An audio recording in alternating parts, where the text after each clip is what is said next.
दोस्तों, मैं छत्तीसगढ़ प्रदेश के लोगों को बहुत बहुत धन्यवाद देता हूं, क्योंकि आपने ऐसी शानदार प्लेनरी सेशन छत्तीसगढ़ में मनाई और देश के कोने कोने से 10,000 डेलीगेट यहां पर पहुंचे हैं।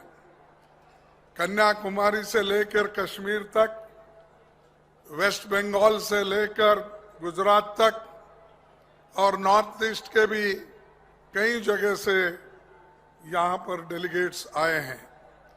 तो सबको एक जगह लाने का काम कांग्रेस पार्टी ने किया। सोनिया गांधी जी ने कहा कि छत्तीसगढ़ में होना चाहिए और भूपेश बघेल जी ने तो सबसे पहले आमंत्रण दिया कि मेरे क्षेत्र में, मेरे स्टेट में कांग्रेस का बहुत बड़ा अधिवेशन होना चाहिए। हमारे लोग तैयार हैं, चाहे वो ईडी की रेड हो, सीबीआई की रेड हो, चाहे कुछ भी हो, हम यशस्वी बना के दिखाएंगे, ये उनका दावा था। और आज वो हम आंखों से देख रहे हैं, ये सभी उन्होंने साबित कर दिया। चाहे कितना भी तकलीफ हो, इसको यशस्वी बनाएंगे, ये उन्होंने किया। और इससे पहले हमारे उदयपुर सेशन में तो अपने गहलोत साहब ने वहां पर राजस्थान में किया था। तो इसी ढंग से आज यहाँ प्लेनरी सेशन ये ऐतिहासिक है, 85वां सेशन है। ऐसे सेशन हर जगह नहीं होते, हर जगह मीटिंग्स होते हैं, हर जगह कॉन्फ्रेंस होते हैं, हर जगह पब्लिक मीटिंग होते हैं। लेकिन ये जो प्लेनरी सेशन होना, मुझ जैसे एक ब्लॉक कांग्रेस कमेटी से लेकर पीसीसी से लेकर आज एआईसीसी का जो पद मुझे मिला, ये कांग्रेस पार्टी ने बहुत बड़ा गौरव मुझे दिया है। इसलिए हमारे डेलीगेट्स को भी मैं धन्यवाद देता हूं। हमारे वर्किंग कमेटी के जो स्टीयरिंग कमेटी है, उनको भी मैं धन्यवाद देता हूं। और खासकर सोनिया गांधी जी, राहुल गांधी जी, प्रियंका जी, इन्होंने जो मुझ पर प्रेम जताया और अपना एक भरोसा रखा, उस भरोसे के काबिल रहने के मैं पूरी कोशिश करूंगा। छत्तीसगढ़ के सम्मानित नागरिकों, हमारे रायपुर महाधिवेशन के मौके पर छत्तीसगढ़ प्रदेश कांग्रेस कमेटी द्वारा मोतीलाल वोरा सभा स्थल पर आयोजित हाथ से हाथ जोड़ो जनसभा में पधारे सभी मित्रों का और एक बार मैं स्वागत करते हुए, और आज ये भी आपको बताना चाहता हूं कि आज की जो सरकार है केंद्र में, ये लोकतांत्रिक सरकार नहीं है या लोगों के लिए काम करने वाली सरकार नहीं है। ये सिर्फ अपना डिक्टेटरशिप चलाते हैं। हमको आपके ओर से, गरीबों के ओर से, स्त्रियों के ओर से, एससी एसटी लोगों के ओर से कोई बात रखने के लिए वहां पर हमें आजादी नहीं है। कोई भाषण हम करते हैं जनता के हित में,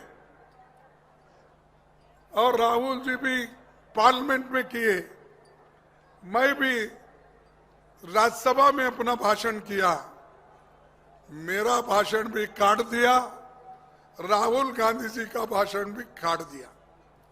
हम कोई गलत शब्द नहीं बोले, हम किसी को गालियां नहीं दिए, हम सिर्फ उनको हिसाब पूछा।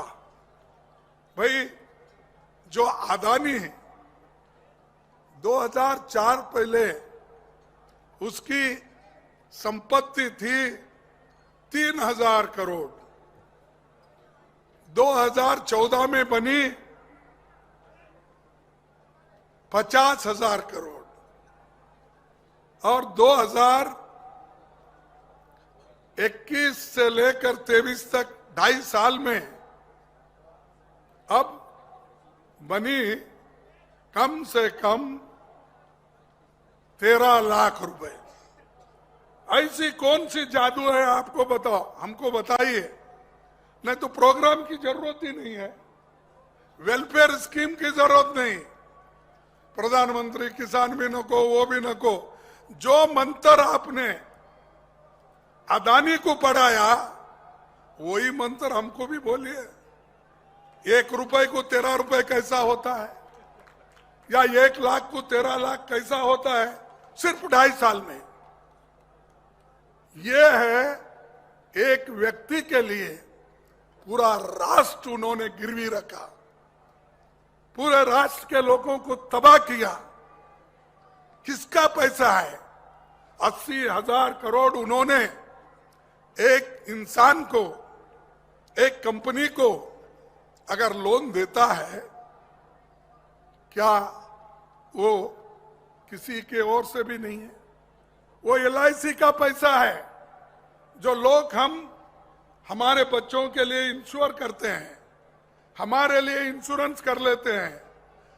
यहां बैठे हुए नेता अपने लाइफ इंश्योरेंस कर लेते हैं, वहां मीडिया के दोस्तों को भी इंश्योरेंस करना पड़ता। इंश्योरेंस के पैसे जो उस कंपनी में है LIC में, वो निकाल के आपने दिया। और जो गरीब लोग, मेहनतकश लोग, मध्यम वर्ग के लोग, जो सरकारी नौकर है, किसान है, वो अपना पैसा बैंक में डिपॉजिट करता है। तो SBI बैंक हो, पंजाब नेशनल बैंक हो और कोई बैंक हो, उन्होंने भी इतना लोन दिया पूछो मत। तो ये इतना बड़ा लोन एक व्यक्ति को देते हैं, और वो भी किसके लिए देते हैं? जो सरकार के कंपनियां खरीदने के लिए, मॉर्टगेज कर लेने के लिए लॉन्ग लीज पे देते हो। और पैसा हमारा, संपत्ति हमारी, पब्लिक सेक्टर्स हमारे, और खरीदने वाले हमारे पैसे से अदानी। और इसको आशीर्वाद देने वाले कौन? मोदी। मोदी साहब ये तो हमेशा ये कहते हैं, मैं खाऊंगा नहीं न खाने दूंगा, यही कहा ना लफ्ज, हाँ? न खाऊंगा न खाने दूंगा। अब भाई आप बोलिए, आप नहीं खा रहे, पैसे तो कोई खाते नहीं, लेकिन हमारी संपत्ति एक एक बेच रहे ना। ये पैसा किसके पास जा रहा है? तुम्हारे दोस्त के पास जा रहा है। वो कौन सा दोस्त है जिसके प्लेन में आप प्रधानमंत्री की वोट लेने के लिए गुजरात से आए थे? वो उसी के प्लेन में आए थे। और बोलते हैं मैं रिश्वत को कभी बर्दाश्त नहीं करूंगा, करप्शन बंद। कहां बंद है भाई? हाँ, ये हो सकता है कि छोटे छोटे करप्शन में बंद किया, लेकिन बड़े बड़े करप्शन के लिए मैं अलाउ किया, यही हो सकता है।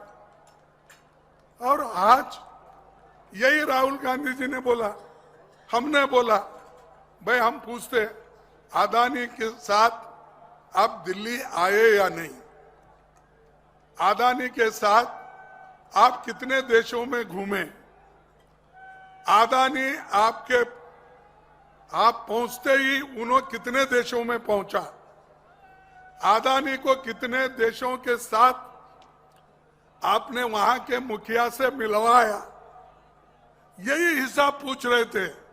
जब हम हिसाब पूछ रहे तो हमारे भाषण गायब।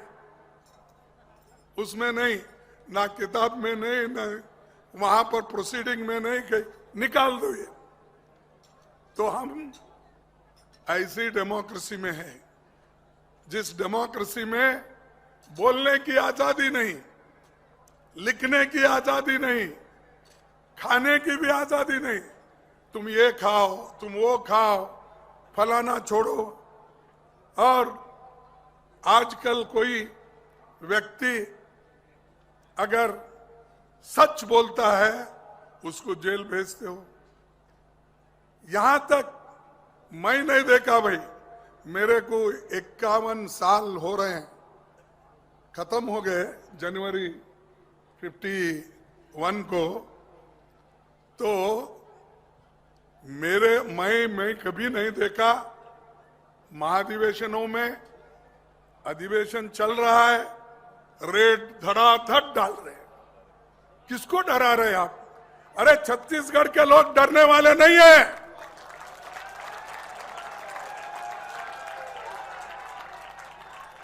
और अरे वो तो लोग जंगल में रहते हैं, हर पानी को देखे हैं, हर पानी पिए हैं, नदी का पानी पिए, बावड़ी की पानी पिए, तालाब की पानी पिए। तुम तो सिर्फ एक बोतल की पानी पीते हो बस। तो डरना है तो आप डरते हो, इसीलिए तो ऐसे रेट डालते हो। अगर आपको डर नहीं है, क्यों आपने जो फाइनेंस डिपार्टमेंट का डिपार्टमेंट ईडी है उसको होम डिपार्टमेंट से क्यों जोड़ा? 70 साल 75 साल में वो इलाका जो आर्थिक इलाके से संबंध था वो निकालकर शाह के हाथ में दिए, क्योंकि लाठी भी उसके पास और सताने के लिए आना, डराने के लिए। और वो डराते ही हर जगह ये काम कर रहे हैं। उतना ही नहीं, ये कोऑपरेटिव सोसाइटीज, कोऑपरेटिव कारखाने, ये भी वहां के लोगों को डरा के वो चाहते हैं कि कारखाने लेना, डीसीसी बैंक लेना, क्रेडिट कोऑपरेटिव लेना, मिल्क डायरीज लेना, हर चीज लेना। इसके लिए वो कोऑपरेटिव भी होम डिपार्टमेंट के साथ जोड़ दिए। अब तक मैं 75 साल में नहीं देखा होम डिपार्टमेंट में। होम में तो लॉ एंड ऑर्डर रहता है, बहुत से आईएएस आईपीएस इनके समस्याएं रहते हैं, और देश के बॉर्डर ये देखने का रहता है। लेकिन ये सब शाह ने अपने हाथ में लिया और दोनों मिलके देश में अपना डिक्टेटरशिप चलाना चाहते हैं। तो यही खतरा है लोकतंत्र के लिए। इसके लिए आपको डट के मुकाबला करना है। अगर लोकतंत्र नहीं, अगर संविधान नहीं बचा, सबसे मार अगर किसी को गिरेगी वो आदिवासियों को, दलितों को, अल्पसंख्यकों को, महिलाओं को गिरेगी, दूसरे और किसी को नहीं। क्योंकि आज रिजर्वेशन है आपका, कम कर रहे हैं। लाख सरकारी नौकरियां हैं, वैकेंसीज हैं, सब रेल पकड़ के, लेकिन वो नौकरियां नहीं भर रहे। क्यों नहीं? कम से कम 60 हैं। अगर गरीब लोग 16 लाख वैकेंसीज अगर भर दिए, 17 लाख वैकेंसीज गरीबों को लिए, तो पैसे जब होते हैं तो उनमें बोलने की ताकत आती है। जब बोलने की ताकत भी आती है, बच्चों को पढ़ा सकते हैं और अपना भी चला सकते हैं। इसीलिए मोदी जी ये नहीं चाहते कि वो वैकेंसी भरो। लेकिन वो करते क्या है, जो जहाँ चुनाव हो रहा है कि चीफ भाई साहब हमारे पास 5 लाख खाली। अरे 5 लाख छोड़ो भाई, मेरे को एक 70,000 का सर्टिफिकेट प्रिंट करके दो ताकि नौकरियों के मैं उस इसमें फंक्शन में बांटूंगा।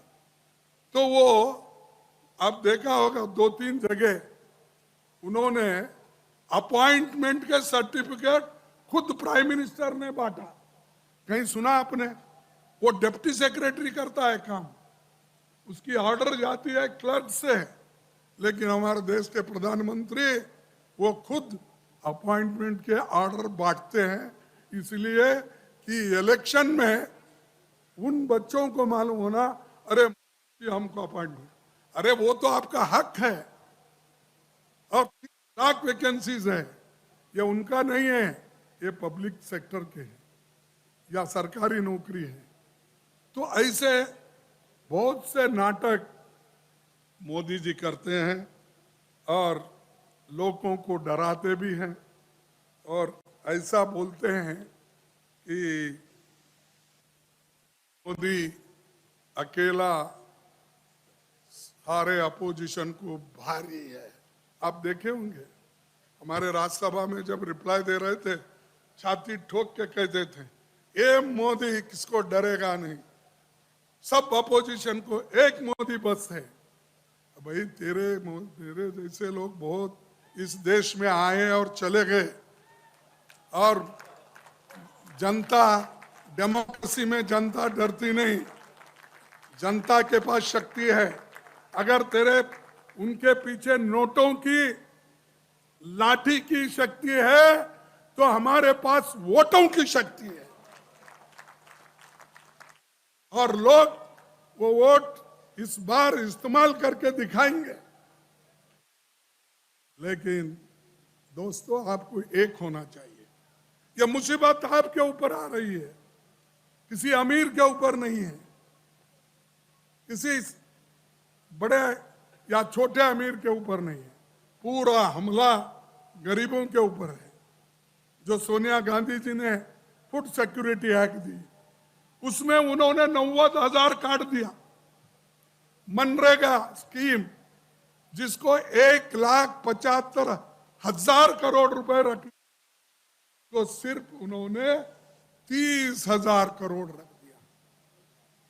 पहले 90,000 था, अब इस बार 30,000 करे, लेकिन उनको रखना कितना था? 1,75,000। अगर आप 100 दिन सबको काम देते हैं तो उसके तरफ उनकी चिंता नहीं है। ऐसे ही उसके तरफ उनकी चिंता नहीं है, ऐसे ही पुकारते, ऐसे ही जाते हैं।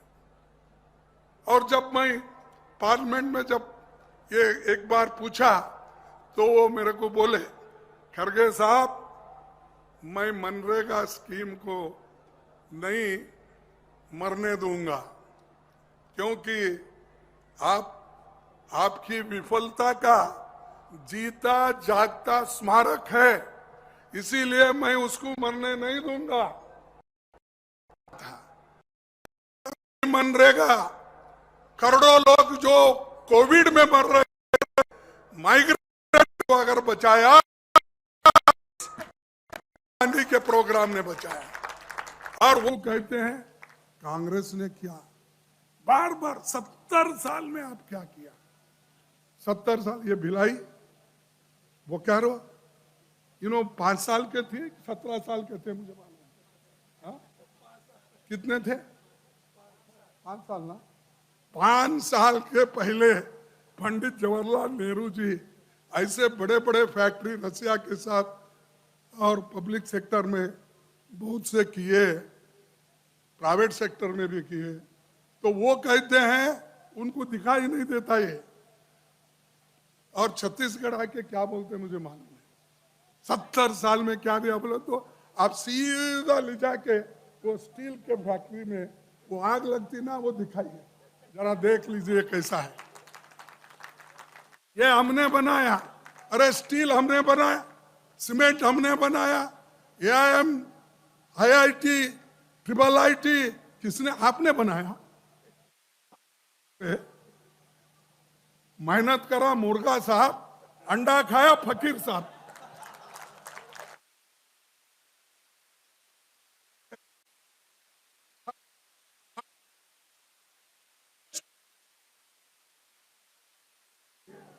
ऐसे ऐसे कारखाने लाए, कभी किसको नहीं बोले।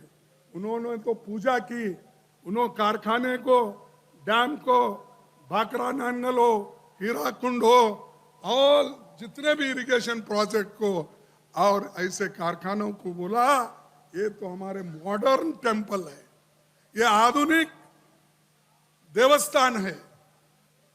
उन्होंने पूजा करते थे। ये लोग हर चीज को, मैंने बहुत से ट्रेन जब था तो कर्नाटक में, वो वाराणसी उधर, और अपना वैष्णव देवी और अजमेर, ऐसे जगह, और बॉम्बे गिम्बे, तो कर्नाटक से छोड़ा था। परसों चुनाव के वक्त आए, आकर वही ट्रेन को, पुराने ट्रेन को नया इंजन एक लगाकर उसको कलर मार के ये बोले सीधा वाराणसी जाएगी। कांग्रेस ने किया, मैंने किया। भगवान के ऊपर उनका विश्वास ही नहीं बोलते। तो विश्वास रहने वाला आदमी जो जिसने चलाया पहले, उसकी सब बोगियां निकाल लिया, दूसरा इंजन लगा दिया, हरी झंडी बता दिया। ये इनका डेवलपमेंट। बताओ मेरे को कितने डेवलपमेंट आप, कितने पब्लिक सेक्टर आपने किया? मैं उसका आंकड़ा भी देता हूं कि उन्होंने एक पब्लिक सेक्टर 10,000 5,000 लोगों को नौकरी देने का अगर किया है, वो जो भी बोलेंगे मैं उनको सुनूंगा। लेकिन हमारे नेता इतने जो इतने, देखिए मैं आंकड़े इसलिए दे रहा हूं कि आपको भी याद रहने दो, हमारे जितने भी बात करने वाले जो नेता लोग हैं उनको भी रहना हो। पंडित जवाहरलाल नेहरू का प्रिय क्षेत्र रहा छत्तीसगढ़। उन्होंने इसी राज्य में भिलाई गांव को दुनिया के नक्शे पर लाने का काम किया। 1955 में भिलाई स्टील प्लांट बना था। तब क्या था मोदी साहब का एज? तो ये 55, और तब हमारे पीएम मोदी साहब की उम्र 5 साल की थी। और उतना ही नहीं कि भाकड़ा नानकल जैसे हीराकुंड में अभी बताया, इंफ्रास्ट्रक्चर जो भी हमने किया, और नेहरू जी के समय में 33 सरकारी बड़े बड़े कारखाने बने, और शास्त्री जी के जमाने में 5 पब्लिक सेक्टर बने। इंदिरा जी के जमाने 66 बने। अटल जी के वक्त 17 बने। मनमोहन सिंह जी के वक्त 23 बने। लेकिन मोदी जी के क्या किया? सब अंडा, जीरो।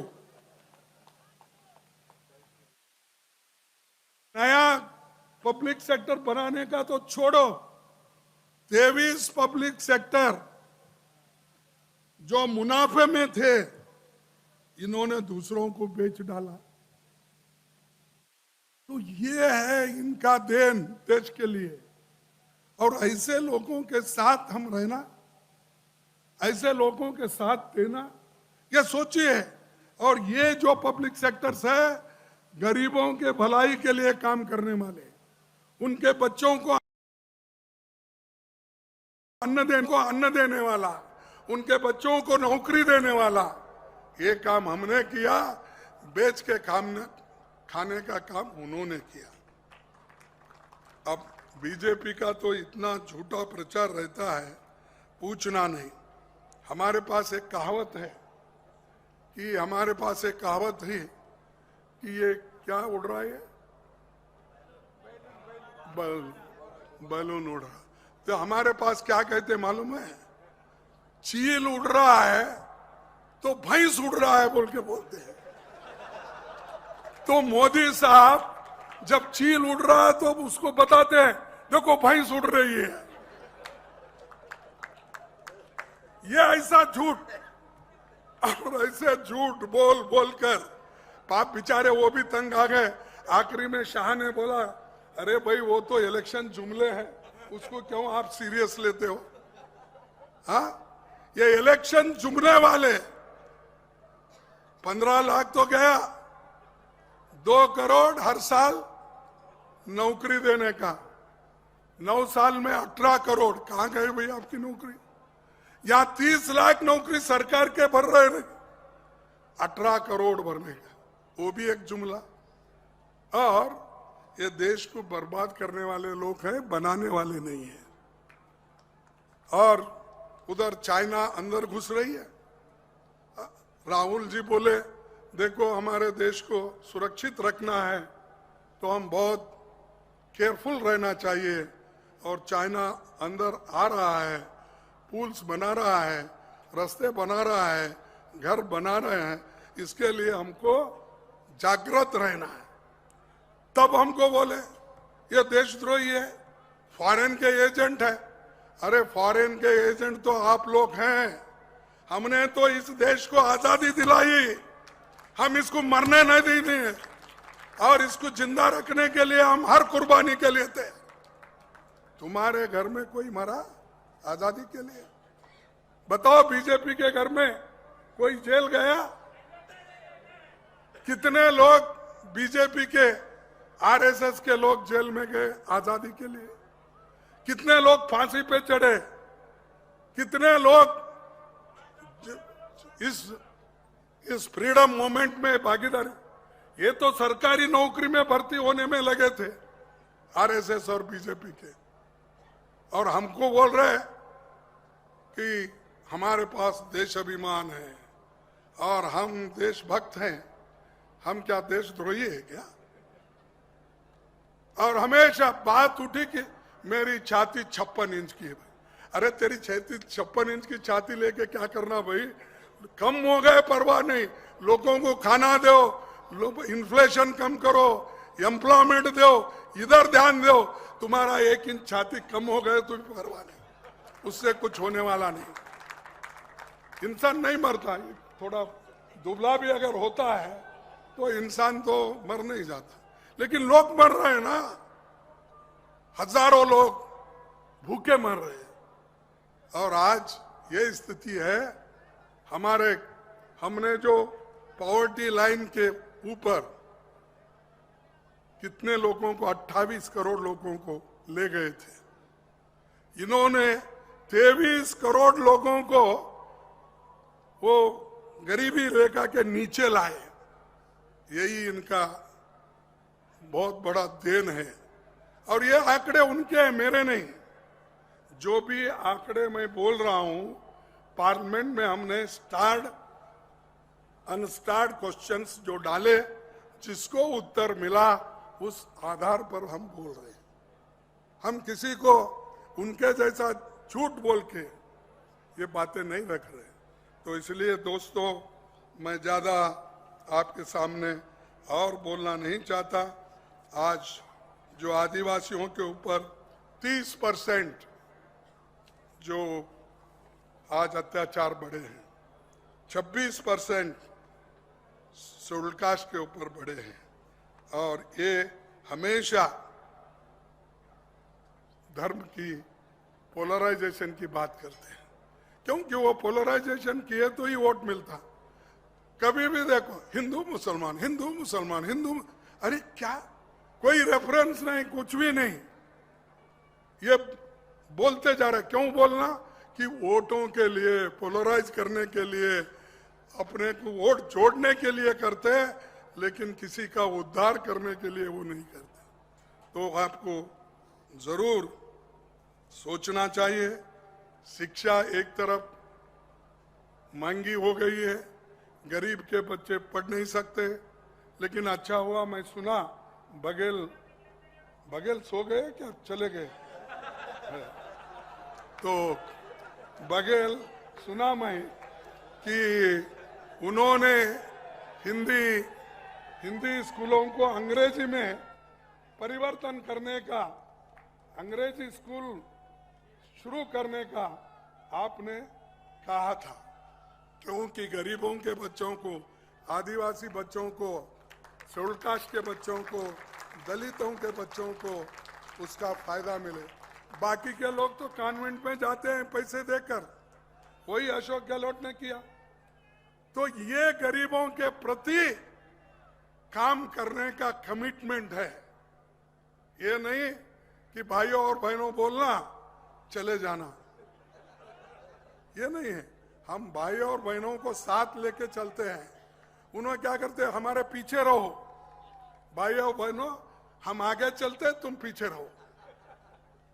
और उनके कार्यकर्ता भी वही बोलते हैं, मोदी साहब आप आगे बढ़ो हम तुम्हारे पीछे हैं, कोई साथ नहीं है।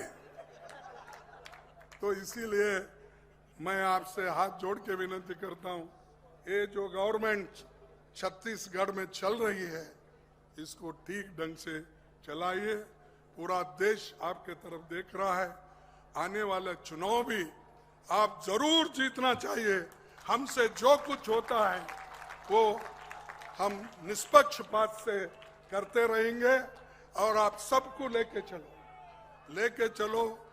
कुछ है ना, वो उर्दू में बोलते हैं, लेके चलो तो हयात लेके चलो, सारे को साथ लेके चलो, बोले जैसा सबके साथ लेके चलो। और कांग्रेस पार्टी एकता के साथ काम करेगी, गरीबों के साथ है। सरकार यहाँ हमारी है, राजस्थान में है और हिमाचल में है, जहाँ जहाँ हमारी सरकार है वो काम कर रहे हैं, अपने स्कीम दे रहे हैं, उससे फायदा आपको बहुत हुआ। और ऐसा कोई स्कीम यहाँ नहीं कि उन्होंने लागू नहीं किया हो। सभी गरीबों के लिए जो होना है वो लो, धान के बारे में लो, तरकारी के बारे में लो, हर चीज में उन्होंने, और लोकल कुछ प्रोडक्शन है उनका, उसके लिए एमएसपी उन्होंने दिया। अरे केंद्र सरकार तो एमएसपी नहीं दे रहे, उस लिस्ट में तुम नहीं हो, लेकिन छत्तीसगढ़ के मुख्यमंत्री के लिस्ट में तुम हो। तो इतना बात मैं आपके सामने रखकर मैं अपने बात को खत्म करूंगा। बहुत बहुत धन्यवाद।